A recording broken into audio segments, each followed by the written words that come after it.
guys, it's Amy at Zoe Beck, and I'm going to do a tag today. We're going to do the Nosey Librarian Tag. This was created by Adrian at Strip Cover Lit. I'll have his video down below. I was tagged by Sarah at Steeped in Books, and as well as Shannon Riddler. So both of their videos will be down as well. So we're just going to go into this. These are kind of some weird questions, but here we go.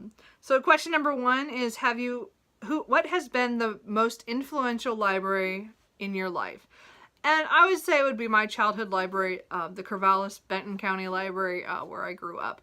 So this was our city library location. It was a pretty big library, you know, but felt like it, and for the county as well. And it was a huge deal for growing up because that was a big deal for us to go there. My dad would take us, I think, to give my mom a break.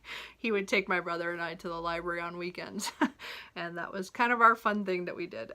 But I used it all the way through, you know, grade school, middle school, high school. And I miss that library. But anyway, I mean, I don't, because I don't live there anymore. So anyway, question number two, honest assessment. What will they title your biography? Nothing much happened. I'm sure that's not true, but that's how I feel sometimes. I don't know. I couldn't come up with anything, guys. Number three, the story from your life you hope your librarian never finds out about. So I haven't done anything to my library books, nor have I stolen anything by accident or anything. The only thing I would say is pretty bad is sometimes I check out books, and even though I decide pretty quickly I'm not going to read them, I still keep them the 3 weeks.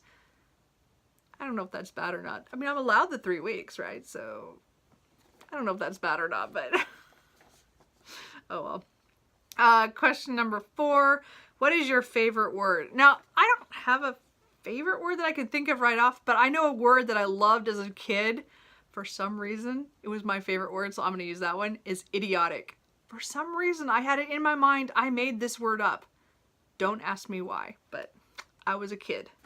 It's funny. Anyway, so I love the word idiotic. I don't know why. It was the 80s. Anyway, question number five, 3 weird things you're afraid of.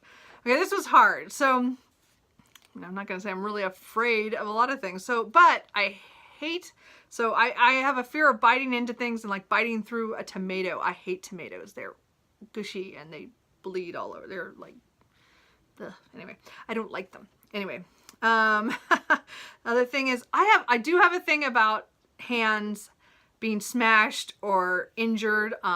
Every time there was something in a movie or something you see when somebody's hand would get shot through or get smashed into something, I was always cringing. That was the worst thing they could do in a movie. I just hated seeing that, or TV, you know.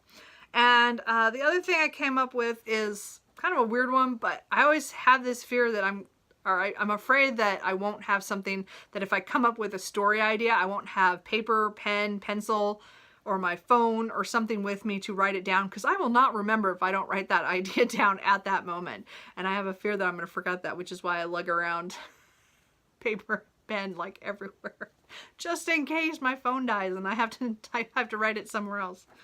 Anyway. And then the other part of the question is a way you'd prefer not to die. I don't want to drown. I nearly drowned twice in 1 week when I was 10, and that pretty much, I don't ever want to go through that again. So that is the way. I do not want to die. Question number 6.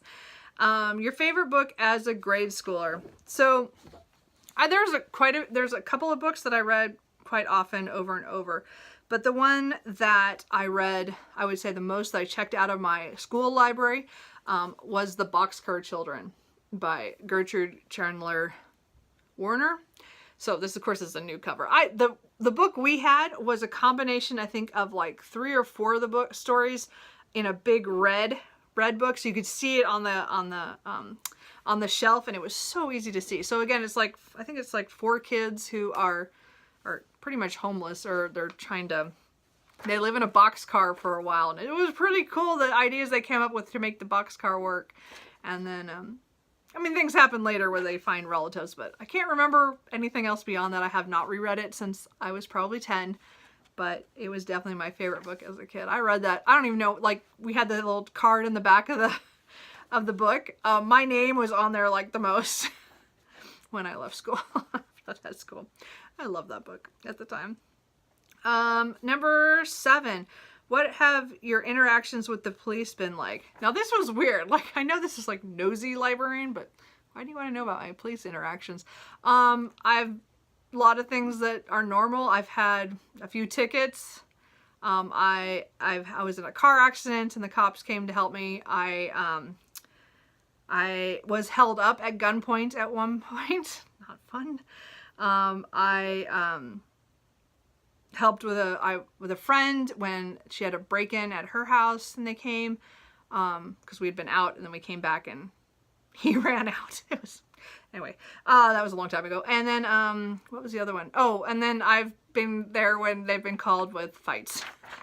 Well, I was in one of the fights, but I was protecting my friend. No, that doesn't come out right. Let's just say that I was not the ones that were in trouble. I was the one trying to stop things. Anyway, just a few little things. These were all like when I was younger, except for the tickets. We won't talk about those. Anyway, so it's pretty normal, I think. Anyway, question number 8, all-time favorite book cover. Okay, so I want to show you this because I have it doesn't look really pretty on this, but then I'll show you the other version. So To Green Angel Tower is my favorite. Now the reason is because again, it's got my favorite characters on there. So this is the hardback. So it has, it's just so cool. I just think it's gorgeous. And again, it was gorgeous when it came out. But they split up the books into the paperbacks because the book is huge. So they had to. So they did it again. And they get there. So there they are. And they did it again on the second book. They just flipped them. So, and then the spines. I don't know. I just that's like my favorite cover. I think it's mostly because they're it's one of my favorite books. So but I love that the characters are on there. Anyway, and then question number 9 is how many places have you lived? So I had to sit there and count. So I have lived in 10 different cities. I've lived in 4 states. And but I've lived in, if you talk about how many places I've lived, total comes up to 16. And then 3 times I stayed in like a relative's house twice. I think that's how it works. But I've moved 16 times. Yeah, I did a lot of moving, and then I stopped moving for a really long time and only did a couple of moves, and then recently, again, I haven't moved in a while, but that's it. So anyway, that's the end of the tag. There's a thing to tag 11 people, but you know what? I'm not very good at this tagging thing, and so I tag any of you out there who have not done this and would like to do this. Let me know if you do it. I would like to see your answers. They were weird questions. I'm not sure if that was really, I don't know. Yeah, I don't know if that was a little too revealing about some of my younger years. We won't talk about that now. So anyway, I hope you guys enjoyed, and I will talk to you guys later. Bye.